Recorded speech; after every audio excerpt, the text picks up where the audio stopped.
So the first question is, in Russia, in connection with the war in Ukraine, those who consider themselves Marxist dispute a lot about which countries can we call imperialist.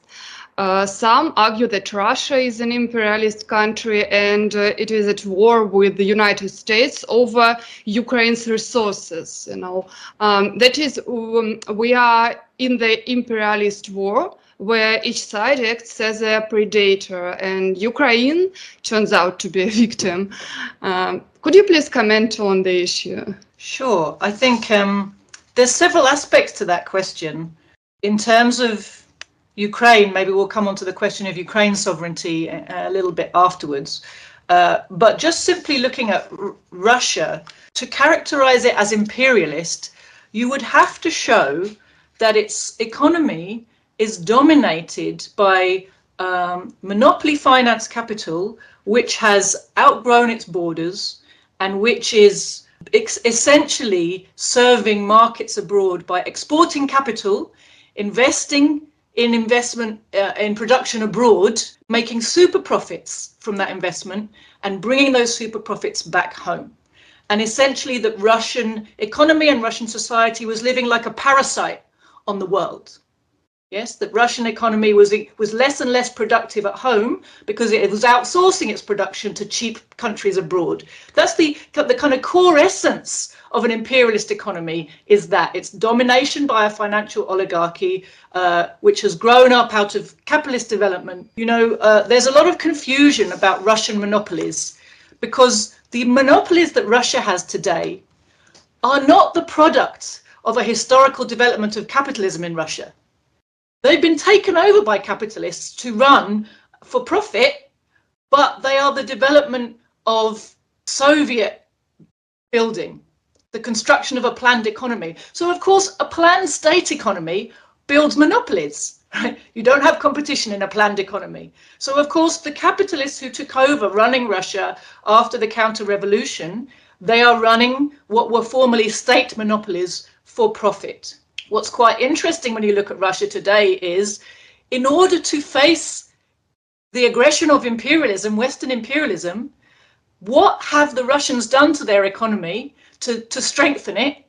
They've started taking back into control elements of the economy which are needed for reliance, self-reliance, independence, for a strong response to imperialism, to be able to stand up to imperialist economic aggression. They are starting to renationalize key sectors of the economy, or to give a lot of state funding and direction to key sectors of the economy, right? Like agriculture, which had been kind of destroyed after the Soviet Union to a great extent compared to what it was. Yes, so there's that aspect. You simply cannot look at the Russian economy and say it lives by leeching from the productive activity of workers elsewhere in the world. Russia's main trade with the rest of the world, main financial interaction with the rest of the world is not the export of capital in order to bring back super profits. It's the sale of Russian commodities, which Russian workers extract and produce, right? So it's simply not right to characterize Russia's economy as imperialist. Being a big country is not proof of being imperialist. This is very much a kind of it's how the imperialists have twisted our understanding of imperialism. They take advantage of the fact that most of us don't actually study Lenin, don't really know what imperialism is. They take advantage of the fact that the masses in the world have learned to hate imperialism. And they point to countries which are big territorially and beginning to be strong economically and able to resist them. And they say, look, they're big. They've got a big military, that means they're aggressive, that means they're imperialist. But this is a total vulgarization, really. Of course, being big has nothing to do with anything. In fact, the imperialist countries, apart from the USA, tended to be quite small, but they were politically and financially advanced, technologically advanced, and able to conquer vast backward territories in the world and enslave their people and loot their resources. That was the essence of the imperialist system that was set up by the Europeans. The Americans slightly confused our understanding of that because, of course, they're a bigger territory with a bigger population and a bigger kind of ability to produce you know, simply by means of the size of their territory and their people. They're a big country. So we've come to view a big country with a big military as inherently bad and aggressive because of how we perceive the United States of America. But Russia has a big military, again, not because it's come out of a historic drive to conquer the world, but because it's the legacy of the Soviet Union. Why did the Soviet Union need a big, strong, technically advanced military? For self-defense.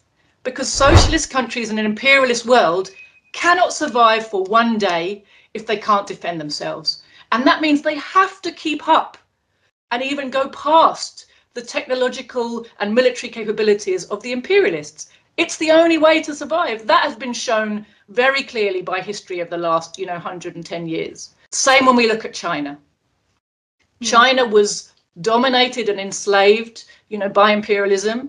And the same thing, in the course of their revolution of freeing themselves from imperialism, they have built a big, strong, technically advanced military. Having a big military is not proof you're an imperialist. It's what you do with it. What's the function of your military? Is it defensive or offensive?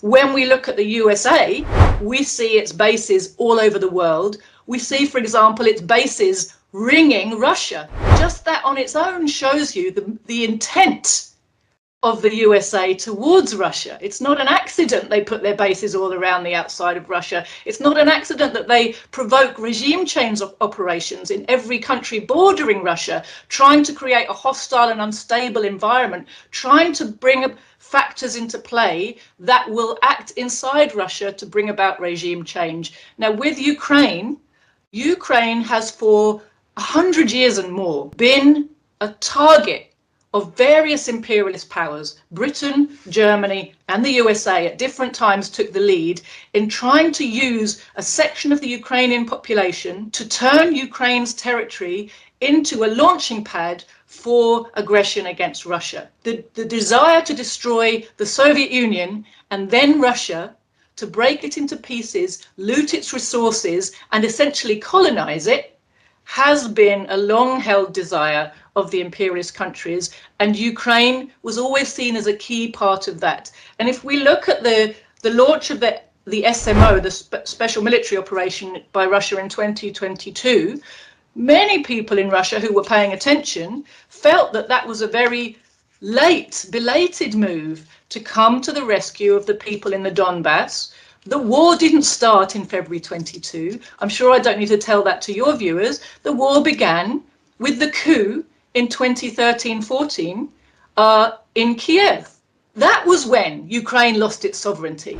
If Ukrainians want to regain their sovereignty, it's the USA they need to be fighting, not Russia. Russia came to defend Ukrainians who were standing up for their sovereignty, or people in the Russian part of Ukraine who were standing up for sovereignty for themselves against a fascist West-backed coup regime and everything that brought with it.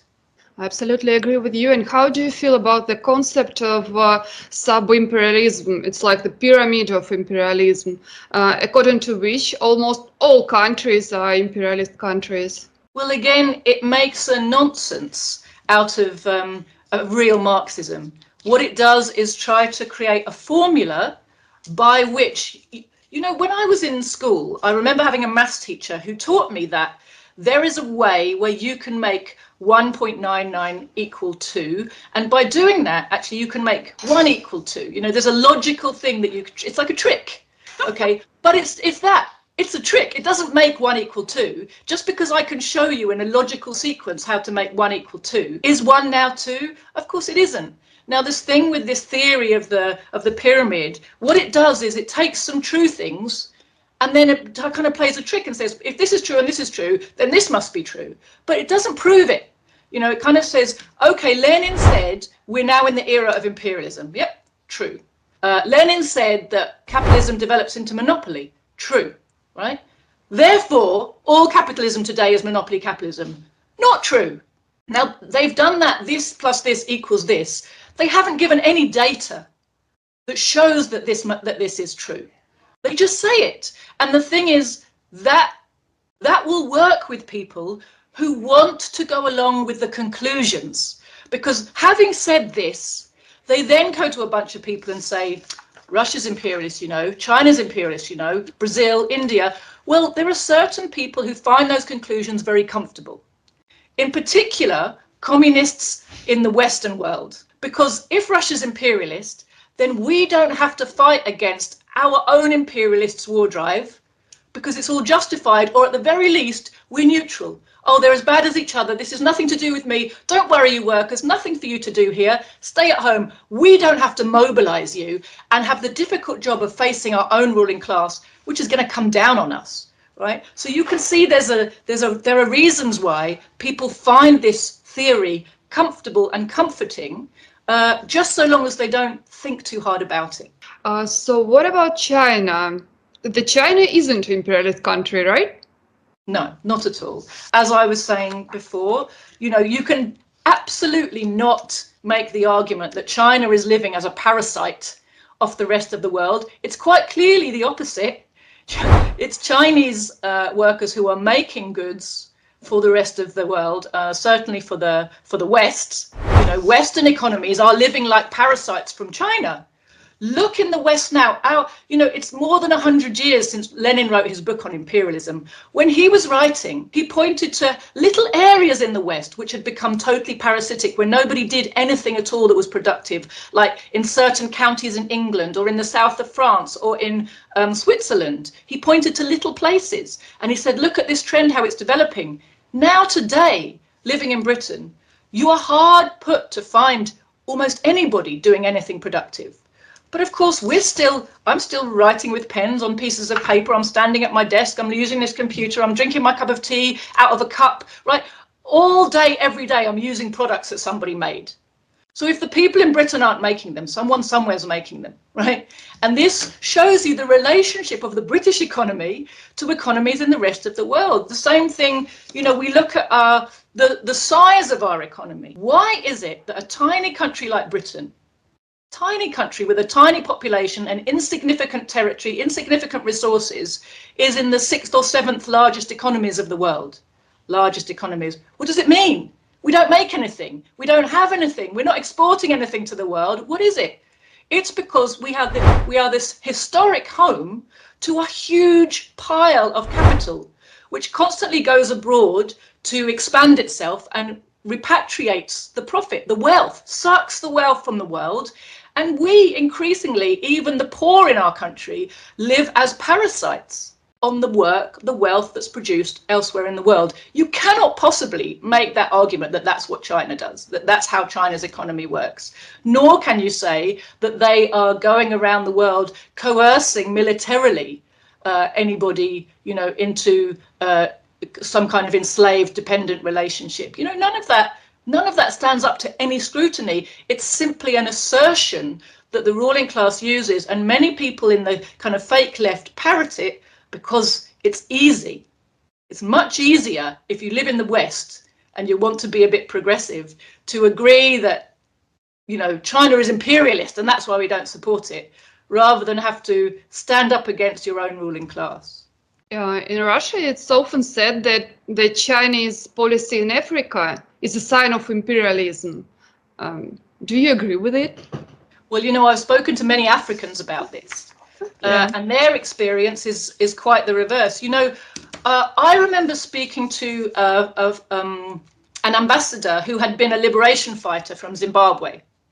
And he talked to me, this was during the period of the land reform in Zimbabwe, when British imperialism was going crazy and making a lot of propaganda against the Zimbabwean government, because they said, we're going to take our land back. And we're tired of waiting for you British to facilitate this process, which you promised to do 30 years ago and still haven't done. Right? So they were going through a land reform process, and there was a lot of, they basically had to sever their relationship with the IMF. So they'd had a period after liberation where they did all the things that respectable regimes are supposed to do, right? And they took loans from the IMF to help with their development. And this ambassador said to me, you know, when the IMF came, we got a big loan, but after the money was spent, what we had was a lot of reports from a lot of consultants about how we might electrify the country. But we had no electricity and a big debt. He said, when we broke that relationship with the IMF, we discovered that electrification is not that hard. You need poles, you need wires, you need workers to put them up. But, essentially, this relationship with the West, where they give you loans, Lenin even described it actually in Imperialism. It's the same process. They give you loans, but the loans have conditions that you actually have to spend the loan with companies from the country that loaned you the money. So in the end, you've got a big debt to service. All your money has been spent enriching the country that lent you the money in the first place. You're just there paying interest forever. You get nothing out of it. The Chinese relationship with Africa is totally different. If they make a loan, the interest rates are very low. Very often they scrap big parts of their loans if a country turns out it can't really pay it. They're not interested in sucking the wealth out of countries. They're interested in helping them develop. They transfer technology. They don't hold on to technology and charge the world a premium for access to it. They share technology, they transfer it. They say, oh, we have some new methods of growing crops in this type of environment. You might benefit from that. Why don't you try it? They'll say, oh, we can build a railway line for you. And they really do it. It's not like they promise to do it and you pay and get nothing. If the Chinese say, we'll build you a port, we'll build you a railway line, we'll build you a highway, guess what? Or a hospital or a school or a university, you get it. You get it quickly and your country starts to change. So the experience of people of living in countries where China has helped with development investment is things are changing and developing for the better. How do you see the future of China? How likely is it to build socialism there? Is it a socialist country in your view or not? Well, it's a kind of a strange hybrid, I would say. My father, I'm not the expert on China, but my father has done a lot of work on China and the Chinese economy. He wrote a very excellent book. Hang on, let me see if I've got a copy. Could you share the link with me? Yes, I will do, but I'll just show you the book anyway. It's called Socialism with Chinese Characteristics: The Marketization of the Chinese Economy. Well, you'll get from the title there that his researches drew him to the conclusion that, to a large extent, China's economy has been marketized, that the planned economy is no longer the model of the Chinese state, and that this is something worrying and problematic for China, because as soon as you bring back the market, and especially when it has so much sway over so many areas, important areas of production and social life, you are bringing back inequality, unemployment, corruption, crisis, overproduction. All these things come with capitalism. And the interesting situation that China's in is there hasn't been a coup politically. So the Communist Party is still in power. The Communist Party still bases itself very much in the masses, has very strong connections with the masses, does everything it can to mitigate the worst effects of the market on the people. It's our view that a proper planned economy would be much stronger and more resilient, and then you wouldn't have to be constantly mitigating the effects of the market. But for now, that's the model that China's taken. My view is, and my party's view is, that in the end, this model has to give. There's no way to get to full socialism, and certainly not onto communism, without abolishing the market. So either the market forces will create a bourgeoisie that's strong enough to seize political power, and you will have a counter-revolution, which is what happened in the Soviet Union. Market forces led to the strengthening of political forces, which eventually were able to make a coup, and you had the restoration of capitalism. Or the market will be once more eliminated from the economy and they'll be able to go into socialism. Right now, you can see either of those things happening. And I would not like to predict, of course, I know which I hope very much happens. And the reason that we criticize the path that China's on in a comradely way is because we want the Chinese revolution to be saved. We want the Chinese people to go forward to socialism. We would not wish on the Chinese people what happened to the Soviet people. It's a tragedy not just for them, but for the whole world. We all know what the world lost with the Soviet Union. Stalin said, he predicted, if the land of the Soviets is lost, the workers of the world will be seized by the throat. That was what he said in an interview. I think back in the 1930s. And it's exactly true. In the 1990s, the workers of the world were seized by the throat. And we have lost so much with the Soviet Union, you know, and we don't need another setback like that. And especially right now, we don't need it when we consider that the imperialist world is really on the rocks. They are weaker than they have ever been internally, you know, economically, politically, militarily. You know, they're being outmaneuvered in so many ways and outflanked by the rising kind of anti-imperialist world. So my hope is very much that the conditions of having to face down the imperialists and the realization of what capitalism really looks like by looking at these enemies that are flocking around, you know, Russia and China and trying to destroy them, will strengthen the social forces that want to keep China to the socialist path. Tell you more, when I read books about China, the publications, some articles, I see that there are 5-year plans, that they have not only economic development, but also social development. I mean, like 800 million people was just bring from the poverty. Yes, for sure, you know, but for example, now I don't like to denigrate, you know, it's wonderful achievements of the Chinese party, and it shows how serious and sincere they are about wanting to help the people. But the fact is their economics are confused. Mm-hmm. And there's a logic to that can't be escaped. Now, the truth is, when Deng Xiaoping was not a great socialist, he was a capitalist roader, and he undermined, you know, some of the great strides that had been made for the Chinese people. Yes, they unleashed all kinds of forces that were able to, you know, make a lot of money quickly and develop industry very fast, but it was all done on the basis of what the Chinese people had already done. It wasn't like, oh, capitalism's so clever. It was like, we've built an industrial base and now capitalists get to profit from it. You know, the people had already done the hardest part, in fact, by the time Deng Xiaoping took over from Mao Zedong in, I think, 79 maybe. In terms of lifting people out of poverty, you know, the revolution did that in a far more impressive way, in the sense that the people in 1949 were in absolutely abject poverty. And by 1979, their life expectancy had doubled and nobody was hungry. Now, after Deng Xiaoping, the iron rice bowl, they called it, the guarantee that everybody has food, the guarantee everyone has a job, the guarantee everyone has a home, even if it's really basic, and everyone has education, and everyone has healthcare. And yes, it was really, really basic. It wasn't modern, it wasn't advanced, but it was for everybody. That was broken. And China is still trying to catch up, in some ways, back to where it was. Now, yes, of course, for many people, many people, the standard of living is exponentially higher than it was then, but it's been very unequal.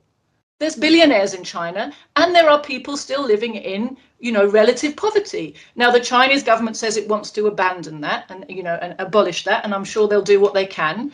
But there's big problems. You know, they have unemployment. You know, a socialist society, what's it doing with unemployed people? They have not just this rampant inequality, which of course is insane. You know, you don't have billionaires in a proper planned economy, but there are people paying for people have to pay for their education. People have to pay for hospital treatment, and they've got to, you know, the government subsidizes that and tries to make sure it's not too much. But it's a very labyrinthine and slightly ridiculous system, all because some of the healthcare providers are making money. Mm-hmm. You know, none of this fits with building, just trying to build a socialist economy. And it causes all kinds of problems in social life. You know, they are generating the basis for a counter-revolution simply with their economics.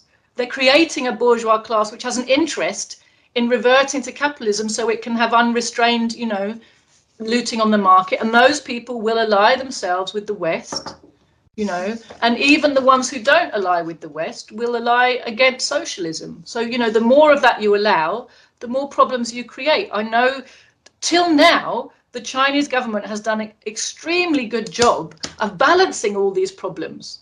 But that doesn't mean they found a recipe that's going to work forever. the contradictions will continue to grow, and there's no way out of that. You know, you just have to study Marx to understand that. You have to read Capital to understand it.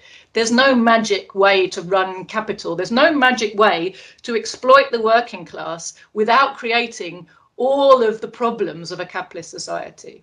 And the question tightly linked with the theme of imperialism is fascism. Do I understand right that you rely on Dimitrov's definition of fascism? Yes, for sure. So it's our understanding that fascism is basically the naked dictatorship of the bourgeoisie in a time of crisis. So at home in the imperialist countries, we're talking about the abolition of bourgeois democracy and its replacement by the naked fist, the naked dictatorship. But there's something else as well, which I think can confuse the matter, which is that fascistic methods have always been exported by the imperialist ruling classes abroad. They have always ruled with the iron fist and not the velvet glove, right, in their colonies. And increasingly around the world today, and I think in fact it's a sign, if you like, of the weakness of imperialism.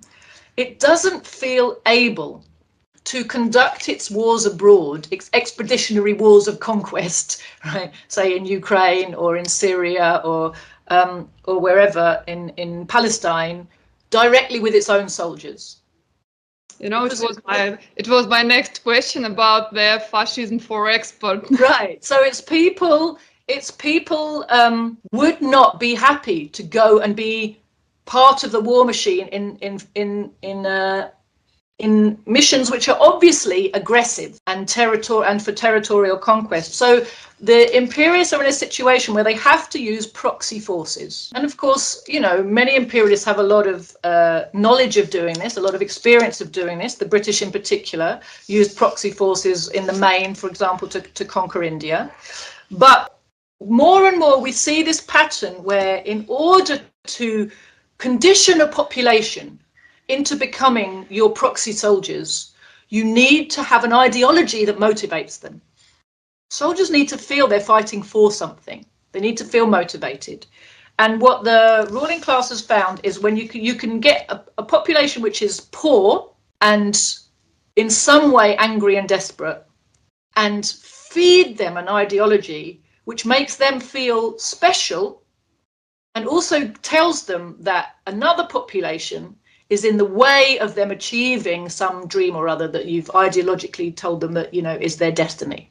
So you can see that that's how they made ISIS fighters, you know, you can see how that's how they make Zionists, you know, to fight in the Middle East. And that's exactly what they did with the people of West Ukraine, Ukrainian nationalism against Russians, or the people in the east of the country and against Russia, right?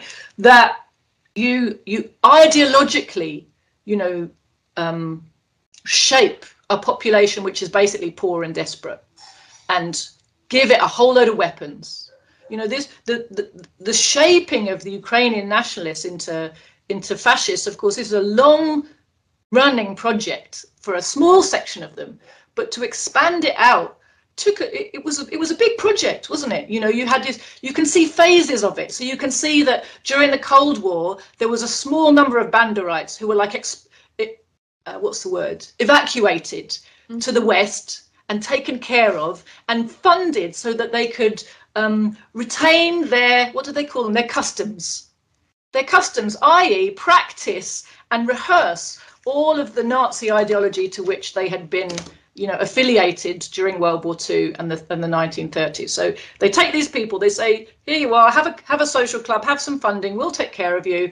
And it's a kind of just in case thing. Now, imperialism always does this just in case thing. For example, the CIA pays the Dalai Lama £200,000 a year, it's probably more by now, to live in India.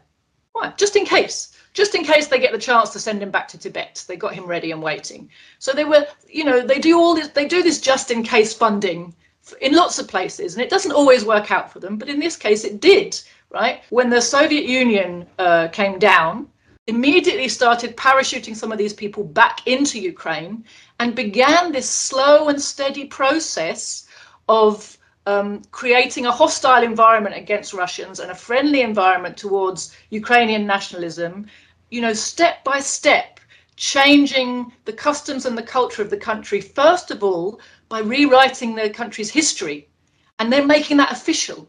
You know, they'd been doing that in Cold War kind of publications that not that many people paid attention to, you know, during the 70s, 80s. But then the 90s, the 2000s, they start making museums in Ukraine about people's history. And then they start writing new textbooks for Ukraine. You know, Ukraine didn't have one coup, it had two. Remember 2004, there was the coup. And there were fascists in the street then. And it became clear what this project is about. They want to turn Ukraine into a battering ram against Russia. And that means you've got to condition some of the people to be your soldiers. And that's exactly what we've seen, how they use, you know, fascist ideologies to condition poor people to be their proxy cannon fodder. Because the thing about imperialism is it doesn't give a hoot. It does not care one tiny bit for the ordinary people. It pretends to. It pretends to care about them. It says stand with Ukraine. But look how many people they are prepared to throw away in their desire to destroy Russia. They don't care if they kill every Ukrainian. To them, the Ukrainians are just pieces on their chessboard. They're entirely expendable. The entire Ukrainian nation is totally expendable as far as its Western sponsors are concerned. Their function is to try to somehow wear down the will of the Russian people, to somehow create some instability that will bring down the government of President Putin. You know, what they want is regime change in Russia so they can have a government that will facilitate them to recolonize Russia. That is what they want. It's amazing that you understand our internal situation that way. It's amazing. And the next question is about the modern Trotskists in the West.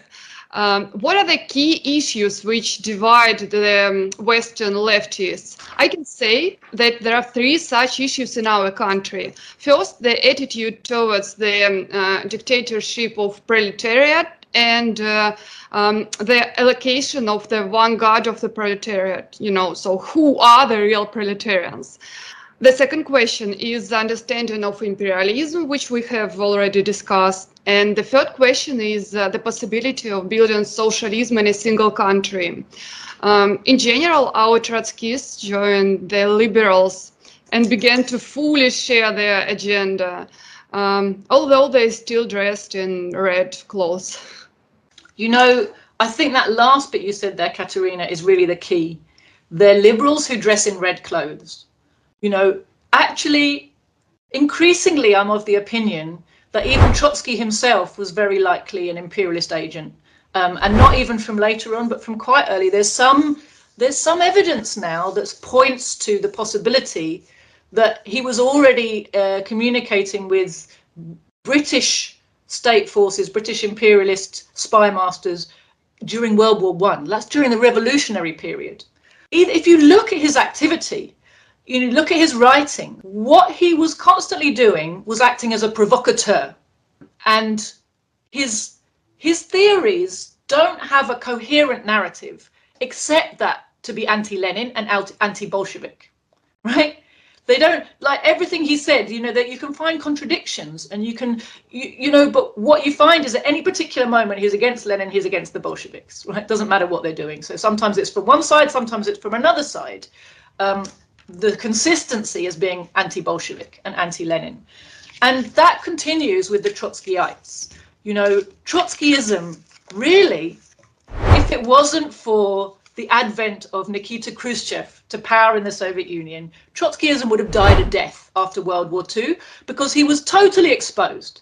He spent the whole of World War II telling everybody that the Soviet Union is going to fall. He told everybody that Soviet Union had to fall, how awful it was. The Soviet Union won the war, defeated fascism, defied all of his predictions, built socialism. Even he himself had to recognize in other places, well, sometimes he was saying it's going to fall and it has to fall, and was working with German, Japanese, any imperialist power he could against the Soviet Union during the war. Then later on, you know, he also had to admit, you know, some of the great achievements of the planned economy that he said could never be built, right? You know, so he did contradict himself completely, and he would have died a nobody, to be honest with you, if it wasn't for the fact that when Khrushchev made his not-so-secret speech in 1956, he basically resurrected Trotskyism. All the lies he told in that speech were recycled from Trotsky. So immediately the Western intelligence agencies jump in and start giving massive generous funding to recreating revolutionary communist parties in the West based on Trotskyist ideology, because now even the Soviet Union says all these things which we were saying were true. If you grew up in the West, the history you were taught in school of the Russian Revolution is Trotsky's version of the Russian Revolution, and we are told that everything Trotsky said was true. Trotsky was the really great leader. Trotsky was the person who Lenin liked the best and who should have followed him. He was a real revolutionary. You know, they never explained to us why they're so concerned about the fate of the Russian Revolution, but it appears they were. They would have really, you know, it would have been much better for everybody if Trotsky had inherited the leadership after Lenin died, and Stalin was this awful, evil, baby-eating dictator, you know, who murdered 20 people before breakfast, you know, all the rest of it. So but we are given Trotskyite myths as fact in the West almost from birth when it comes to our understanding of socialism and the Soviet Union. And you know, Trotskyism plays this, and has played since the 1950s and especially 60s, 70s, 80s, a really important role in helping to fragment and destroy the communist movement. You know, Khrushchev's speech by itself is the single most terrible thing that happened. I mean, obviously it went with him taking over control of the Soviet Union, or his clique and the people around him, the forces around him. But that speech and the policy of the Soviet Union that was connected to that speech, in the course of 1 year, half of the world's Communist Party members resigned. So it had this huge global impact, and into that place of demoralization and confusion and distress of so many people. Like, we thought Stalin was this great hero, and now you're telling us that he was this awful guy, and we've been confused and misled, and maybe our rulers, when they tell us things about the Soviet Union, maybe they're telling the truth. And all this chaos, and every communist party split into factions between people upholding Stalin and people agreeing with Khrushchev. And, you know, all of this, into this situation came Trotskyite parties. So because Khrushchev's leading of the Soviet Union was preaching now peaceful coexistence with imperialism, the peaceful road to socialism, we don't want revolutions anymore. All the revisionist parties that stuck with Khrushchev and the Soviet Union, which was the biggest part of every big party, did that. They followed this line.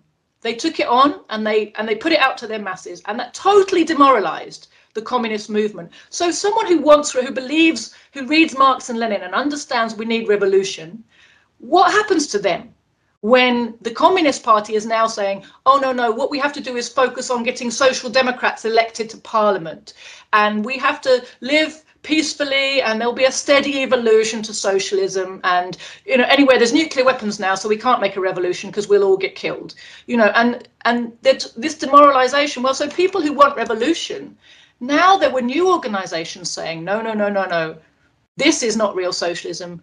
If you want revolution, come to us. We're the real Leninists. And to prove that we're the real Leninists, we take on all of the words of the Bolshevik revolutionary period. So they always dress, you know, this is the Trotskyite movement now, suddenly emerges as a pole of attraction for revolutionary-minded young people.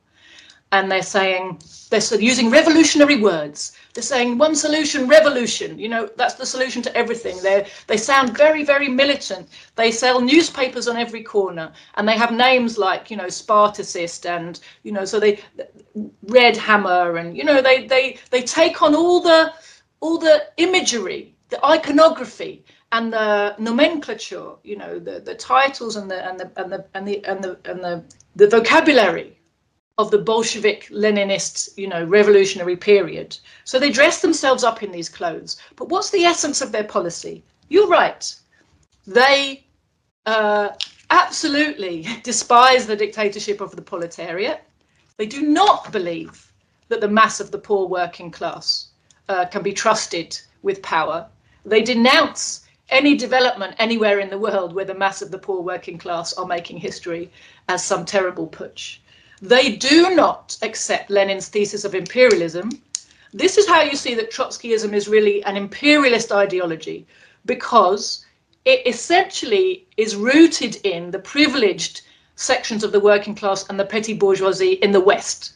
That's where it comes from. That's where it really rests naturally, particularly because since it doesn't recognize Lenin's thesis on imperialism, it doesn't recognize two really important things about the world. Number one is, in the West, the working class is divided because of imperialist super profits into a labor aristocracy, a privileged section, and a less privileged section. The Trotskyites say, no, no, no, we're all workers, we're all the same. They won't recognize this difference, and therefore they can't act accordingly. They gloss it over and hide it, and actually they base themselves in the labor aristocracy, which is loyal to imperialism, right? That's number one. On the kind of flip side of that failure to understand what imperialism does, they don't recognize the national liberation struggles in the rest of the world as progressive. They denounce them on the basis that their leaderships are bourgeois, not proletarian. But of course, what that actually ends up meaning is, in both cases, they end up on the side of imperialism. So they reinforce imperialist propaganda about, for example, Irish liberation fighters. Oh no, they're bourgeois. It's a bourgeois nationalist movement. We can't have anything to do with that. So they make their objection sound very revolutionary. But the essence of their objection is to make them side with their own imperialist class. So this is the role that Trotskyism plays. It sucks up revolutionary-minded young people, keeps them busy for a while, doing nothing very meaningful, and reinforces the propaganda they've been given without helping them question and get rid of it, which is actually the job of a communist party. The job of a communist party is to re-educate young people or people who are coming towards the movement and help them get rid of the prejudices that their life, the media, the education system has filled their mind with. But of course, the Trotskyites have a much easier job. They just wrap up those prejudices in, revolutionary sounding phraseology. Last point you made about socialist construction. Yes, absolutely right. In every time the workers of the world actually get on, take power and start building something, the Trotskyists can be absolutely relied upon to denounce it. But on the other side, they're always seeing socialist projects where they don't exist. For example, I'll give you some examples. In the anti-war movement that I've been active in Britain for many, many years, in fact decades, every single time British imperialism was planning to join American imperialism in launching a war against some country in the Middle East, the Trotskyites would turn up at anti-war meetings all around the country and start saying how the targeted country was having a popular revolution and that there were people's councils being formed. So they make it sound like there's something very socialist and Bolshevik going on. So they said it about Syria, they said it about Iran, they said it about Libya. They may have said about Yugoslavia. I can't remember all the way back that far. But, they regularly say it. And they never afterwards admit that that was a total lie. It's always a total lie, right? But they propagate this idea. Presumably most of their people don't realize this is a lie. They feel excited because they're told it's true and they go to meetings and say it. But these are essentially, the security services lies to brainwash progressive workers into feeling that the war aims of the imperialists are justified. We're going in to help get rid of a Nazi dictator, and at the same time the people are rising up against the same dictator, right? So in the anti-war movement, the Trotskyites come along reinforcing the imperialist pro-war propaganda with a left kind of slogan onto it. Our leftists also say that there the imperialist dictatorship here in Russia, or our local dictatorship. So if we lose the war, just Americans will come and will rule us, and it wouldn't be worse than it is now. That will be the same thing.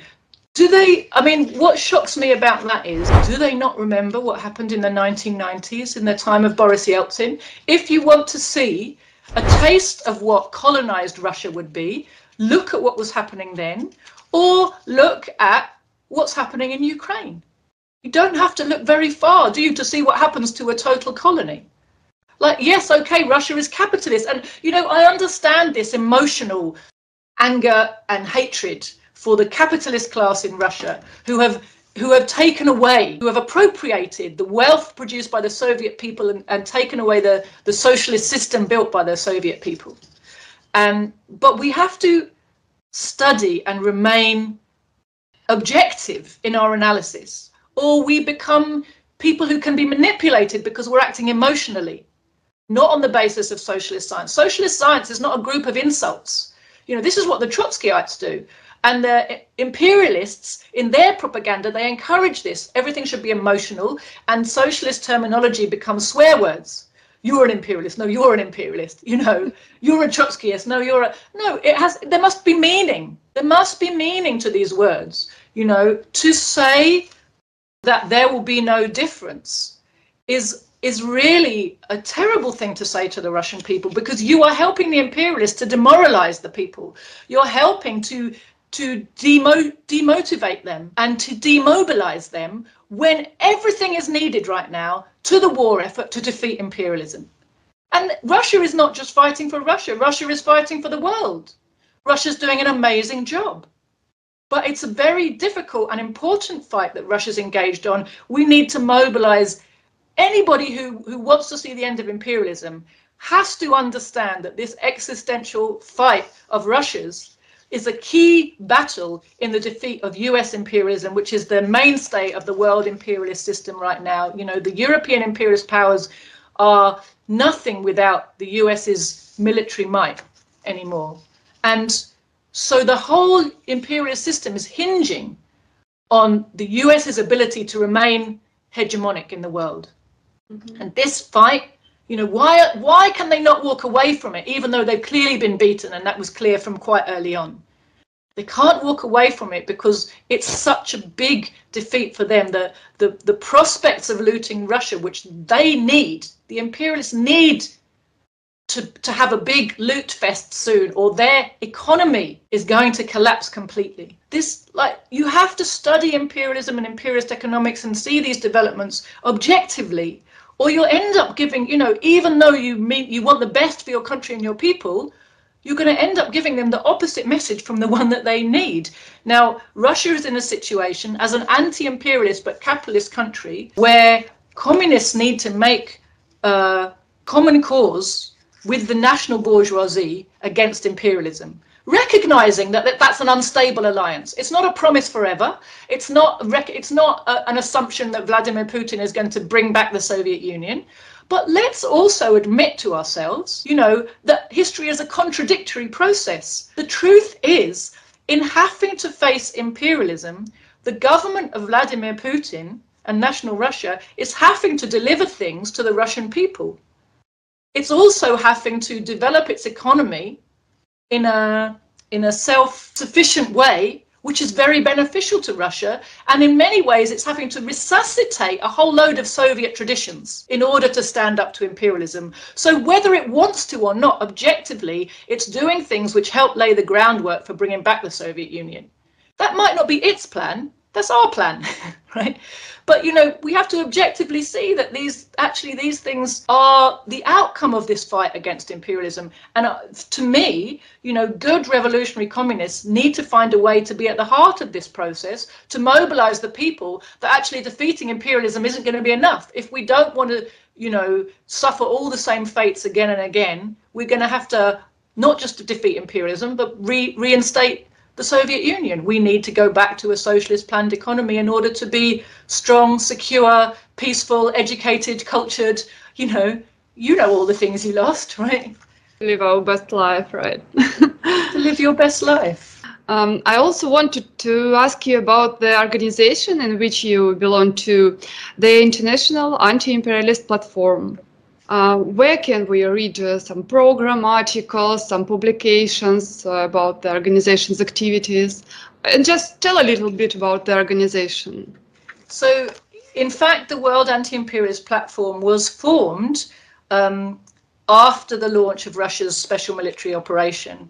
And it was really a response to the utter theoretical confusion in the communist movement globally in the wake of that operation being launched, because it was shocking to discover just how many parties calling themselves socialist and communist were denouncing Russia, including in my own country. The Communist Party of Britain, so-called the revisionist party, its position is a kind of sitting on the fence, pretending to kind of see both sides are bad and we just want peace. Oh, there needs to be a peace plan, there needs to be a peace plan. But in fact, the first line of their demands for this peace are Russian troops out. But of course, Russian troops out means NATO troops in. And there's no recognition of that. It means carry on with your, attempted genocide in the Donbass. Russian troops out. It means essentially it's agreeing with the imperialists that all this situation came about because Russia was randomly aggressive one day. Vladimir Putin woke up one day and decided to launch an unjustified aggression against Ukraine. Just crazy. Mm-hmm. Yeah. So many parties around the world were repeating this, which is essentially imperialist propaganda. So what that shows us is that a lot of people who call themselves communist are not studying properly, not following developments properly. We had 8 years to prepare for what was happening with the SMO. My party has produced a book on the war in Ukraine, which puts together the articles we were writing from 2014 onwards. Like, it was clear to people who are communist and Marxist what was happening from then.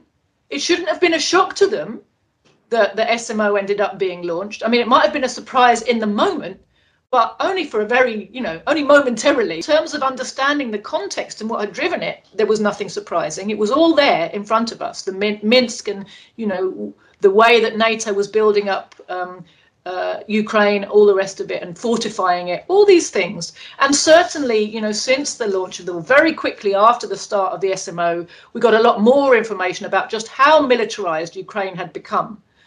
How fortified the country had become. And there's only one reason for all that fortification. That's because you're planning a war against Russia. No other reason. But so the World Anti-Imperialist Platform was basically, some communist groups got together and said, look, there's a real problem in our movement.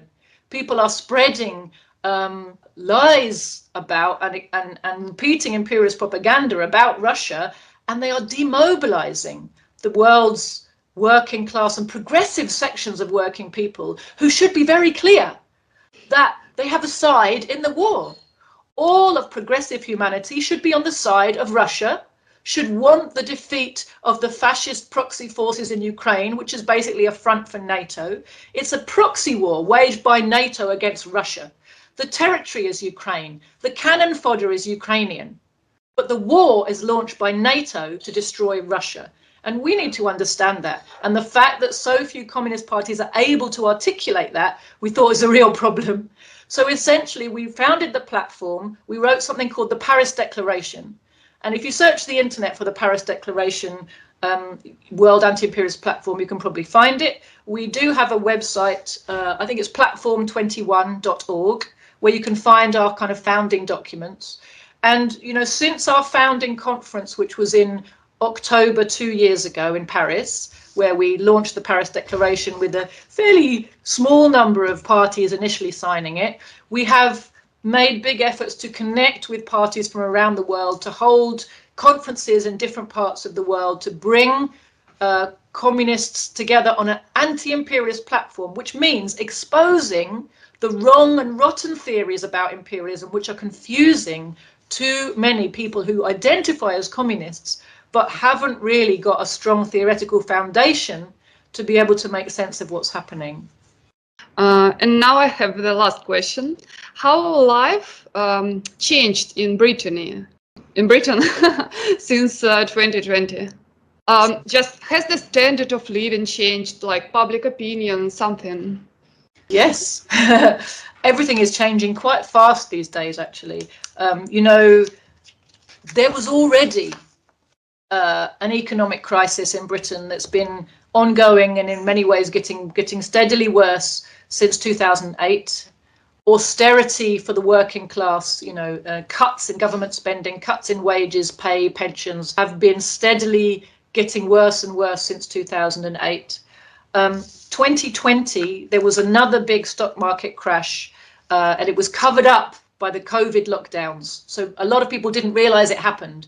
But actually, under the cover of paying people, paying to help people get through COVID, actually what the government did was print a lot of money to pay companies that were failing on the stock exchange. So we had a big bailout of the stock exchange in 2020. We had a lot of money printing during the period of COVID to pay big pharmaceutical companies and various providers and big tech companies. And, you know, so there was some parts of the economy making a huge amount of money while many small companies were going out of business. And since then, of course, with Russia's launch of the SMO, then Britain massively ramped up its funding to the Ukrainian army. And that has also been done through money printing, and of course, all this money printing is devaluing our currency and creating inflation. And then on top of that, so we already had an inflation crisis. That has come back from 2008, that the government bailed out the banks which were failing in 2008 by printing a huge amount of money. And because they didn't get the repercussions of that immediately, they started to believe that they could just keep printing money forever and it will have no consequence. And the imperialists can also get away with this for a while because they have currencies which the whole world has to use. So there's many pounds in circulation, many dollars especially in circulation. So it takes a long time for your money printing to start to devalue the currency. But eventually it does, right? Eventually you're getting, and you've made a situation where inflation is now rampant and out of control and they can't get a handle back on it. On top of this, the all-out economic war they waged against Russia at the beginning of the SMO and since then in the last 2 years has massively exacerbated our problem because it cut off the supplies of cheap Russian energy to Western Europe. And that has given us both inflation in the cost of all our goods, inflation in the cost of all our transport, and of course, further inflation because there's an energy shortage. And all of that means that we have an energy crisis. The price of energy in Britain in the last few years has gone up absolutely astronomically. And the price of goods is rising fast all the time. So the standard of living, and particularly for the poorest sections of the country, are plummeting very fast. And every winter now in the papers, there's a discussion. How are people going to get through the winter? You know, what's going to happen if there's a cold snap? Like, this is now becoming a thing we all have to worry about. If there's a sudden, you know, a big chunk of time where it gets really cold and people need a lot of heating, what's going to happen? What's going to happen to the poor in that situation? In our country, you know, we're the 6th richest or 7th richest country in the world, they tell us. And yet, something like 1 in 3 or 1 in 4 British children goes to school hungry and comes home to a cold house. So this is not something that I saw in the Britain that I grew up in. This is a very modern phenomenon.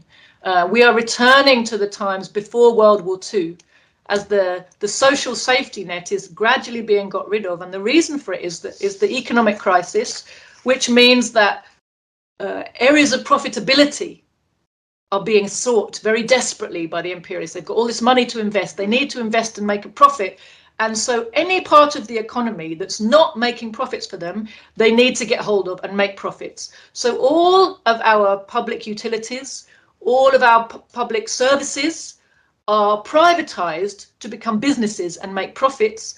And what that means is a worse service that's very expensive for workers, and increasingly, you know, no service or just, you know, very little for paying a lot.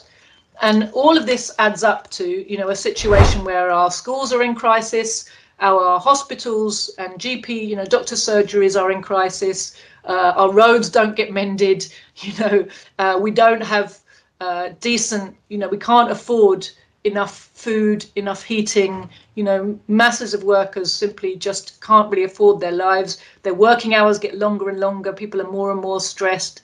So this is very much the direction of travel we see. And now we have a new Labour government, which came in making 1 or 2 promises to make things a bit better. Immediately it got into office, it said, we fully back NATO, we fully back Ukraine to the last Ukrainian, you know, we stand with Ukraine forever. And then they said, oh, we've just discovered that there's a big hole in the finances that we didn't know about. So those things we said we'd do for the poor, we can't do them. So there were certain things they were going to do, like scrap a rule in benefits, which means that poor families that have more than 2 children can only get benefits as if they had 2 children. So what that does is just force the poorest people in our society into really abject poverty, and it's children that they're forcing into poverty with this measure, right? They're punishing them because their parents had too many children and not enough money, right? So they scrapped that. They said they were going to get away with it. Before they're elected, they said it's an inhuman measure, but then they came in and said, oh, well, we've got to balance the books, so sorry about that.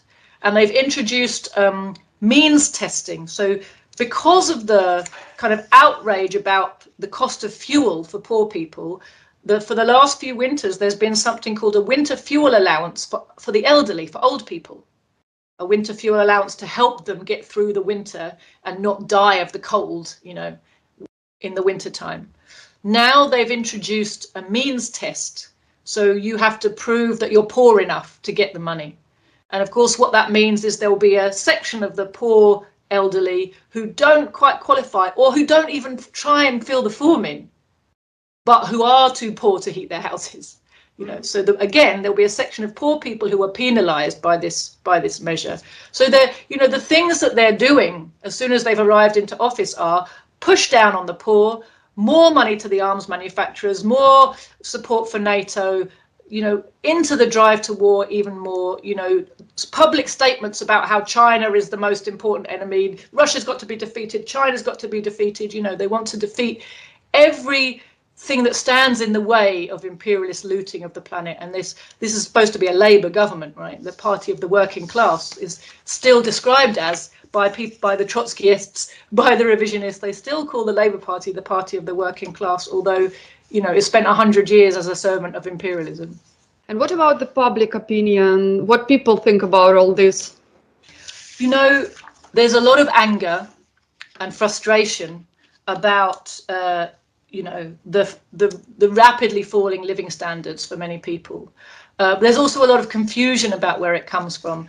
Unfortunately, people don't really follow and pay a lot of attention to the war in Ukraine. They don't tend to understand its significance or the fact that they're being completely lied to about it. There's a lot of lies told to them about immigration, that the reason that they're poor and that they don't have jobs and that their services are crumbling is because of immigrants, which of course it is not. It's because of capitalism and imperialism. But one thing I think where public opinion is causing real problems for the ruling class is when it comes to the genocide in Gaza. Now that is something which a large section of the British working class is paying very close attention to. And they are disgusted by the complicity of every one of our political parties, of all of the main media outlets. It's been totally exposed to them that the media and the politicians lie, and they know they're lying, and that they're defending fascists, they're defending genocide, they're apologizing for it, covering it up for it, arming it, funding it. So this is something which is creating a real tension and a real problem for the ruling class. And another set of measures that has been announced by our government is to do with trying to crush this dissent. So they used the excuse of racist riots that we had in the summer. And actually those riots were stirred up by the very people who then come up and say, oh, how shocking, how disgusting, we must get rid of horrible racists, right? So they stir it up and then they use it as an excuse to say, oh, our laws aren't good enough. If only we had different laws, we wouldn't have these awful racists on the streets trying to murder refugees. That's not true. It's already a crime to try to murder refugees. It's already a crime to try to burn down buildings. You know, it's all those things are already crimes, right? But they're saying, oh, because we need to crack down on this terrible behaviour, what do we want to do? We want to speed up the judicial process. What will that mean? That means there's no time to prepare a defence. So that's the abolition of, they're proposing essentially the abolition of due process. They say we have to crack down on hate speech. hate speech. You know, people in my party were arrested on the Palestine demonstrations for hate speech. We were told it was anti-Semitic to be anti-Zionist, and our party members were arrested for hate speech, but they weren't able to bring a prosecution because we have all the arguments and they wouldn't be able to get a conviction. So they want to make the laws against hate speech stronger, not to stop racism, which they provoke all the time, to stop anti-Zionist, which is anti-imperialist speech. They want to stop that speech very much, and they're trying to find ways to do it. There recently was an arrest of a middle-aged lady who just lives quietly in a village in rural England, but who spends a lot of time collating information about Palestine and posting it on the internet. She's not particularly well known. She's not in an organization. She doesn't have a party behind her. She was targeted for the most brutal arrest and an anti-terror raid. It was really horrific what they did to her, what they did to her house. Very, very brutal. It's time to send a message to people, you know, to say hate speech, posting things online can open you up to this type of attack, you know, to scare people off, because there's a growing number of people who are paying attention and who feel really like they have to do something. So they want to crack down on speech. They want to have more censorship, and they want to crack down on the right to protest also. The most recent Palestine demonstration, there were moves by the police to try to disrupt that, stop it from happening, stop it from taking the usual route, stop it, you know, even though they're very respectable, peaceful demonstrations, they've started this process of trying to disrupt it and trying to present, you know, when the riots happened in the summer, a lot of the media and politicians referred to them as protests. So they want to conflate protest and rioting. They want to conflate anti-Zionism with racism so that they can justify keeping it off the streets, because the Palestine movement is something very, very worrying to them. You know, it's a big upsurge in popular anger, and at the heart of it, it's anti-imperialist, because the real message of it is imperialism out of the Middle East. And of course, the Middle East is a key asset of Anglo-American imperialism, and without it, they're really in trouble. Aren't you scared to say all these things on YouTube or somewhere? Well, you know, whatever happens, happens. You know, you don't become a revolutionary to live a quiet and easy life. So far, we have been too small to be serious targets of the state. At the point at which that changes, you know, we'll have to find other ways. But you know, the reality is we have to tell people the truth. You know, that's the job of the revolutionaries. And if we ultimately, the working class has all the power, it just doesn't realize it. You know, but how do you help them realize it? If you too are scared of what the ruling class might do to you if you say something, well, then who are the people who are going to help the working class to understand that Marxism has the key to the problems that face them, that they have the power themselves to change society, that their force is far stronger even than all the forces of this apparently very strong, powerful state, because this strong, powerful state actually only benefits a tiny handful of people. And even with all its proxy forces lined up in front of it, it's still a small minority of society. But we have to understand that, don't we? And the role of the vanguard is to instill this consciousness into the masses and take away their fear, take away their isolation, bring back to them a sense of class solidarity. So, you know, this is our job. We you know, whatever happens, that's what we have to do. Thank you very much, Jyoti. I'm really very happy to talk to you. Thank you. You're welcome. It was nice meeting you. Take care.